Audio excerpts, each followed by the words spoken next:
கோவை மாநகராட்சி ஆதரவற்றோர் காப்பகத்தில் உள்ளவர்களின் அவல நிலை குறித்து தந்தி டிவியில் செய்தி வெளியானது. இதனையடுத்து ஆணையாளர் லதா நேரில் ஆய்வு செய்துள்ளார். மேலும் அங்கு தங்கியுள்ளவர்களுக்கு அரசு மருத்துவர்கள் சிகிச்சை அளித்து வருகின்றனர். இதுகுறித்த கூடுதல் தகவல்களை எமது செய்தியாளர் நேஸ்ராஜ் வழங்க கேட்போம்.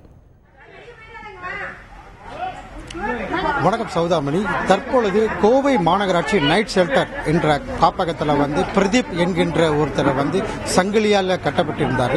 இதில் தந்தி டிவியில் செய்தி ஒளிபரப்பு செய்யப்பட்டது. இதனைத் தொடர்ந்து இன்று காலை கோவை மாநகராட்சி ஆணையாளர் லதா மற்றும் அரசு பொது மருத்துவமனையிலிருந்து மருத்துவர்கள் தற்போது இந்த நோயாளிகளை தீவிர சிகிச்சை பெற்று வருகின்றனர். குறிப்பாக இங்க பாத்தீங்கன்னா ஒவ்வொருவரும் இந்த இதுல குறிப்பாக மன வளர்ச்சி கொண்டவர்கள் 31 பேர், கிட்டத்தட்ட 98 பேர் இருக்காங்க. அவங்களை ஒவ்வொருவராக அவர்கள் எடுத்து அவங்களோட உடல்நிலை பற்றி விசாரித்து வருகின்றனர். அதே போல தனியார் தொண்டு நிறுவனங்கள் அவர்களை குளிக்க வைத்து நகம் கட் செய்து அவர்களை சுத்தம் செய்யும் பணியில் ஈடுபட்டு கொடுத்துட்டு இருக்காங்க. இதை படிப்படியாக 51 ரூபாய் கொடுக்கப்படும் என ஆணையாளர் லதா தெரிவிச்சிருக்காங்க.